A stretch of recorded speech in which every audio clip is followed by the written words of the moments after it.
So to fix this problem, go straight to your phone menu and try to search for your phone settings. So when you find your phone settings, what you have to do is to tap on it. After that, you have to search for apps and notifications. When you find it, just tap on it to open it. Now when you get here, what you have to do is to wait as it's loading. And after loading, you're going to see your apps. So just tap on the see your apps. After tapping on see your apps, you are going to be over here where you are going to see all your app listed alphabetical form. So now what you have to do is to scroll to C or to search for X.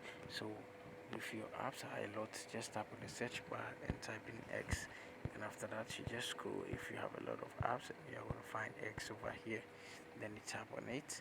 Then now when you get over here, tap on storage and cache. Then you tap on the clear cache. Go back, tap on the force stop, then tap on OK. Tap on permissions and make sure the permission is allowed. Tap on mobile data and Wi-Fi. Make sure this background data is still good on. Go back and tap on notifications and make sure all notifications are still good on. After doing this, what you have to do is to go to Google Play Store and try to search for X. When you search for X, this is going to appear. Then you tap on the X. Then after tapping on X, what you have to do is to tap on this section, which is update, to get the latest update of X.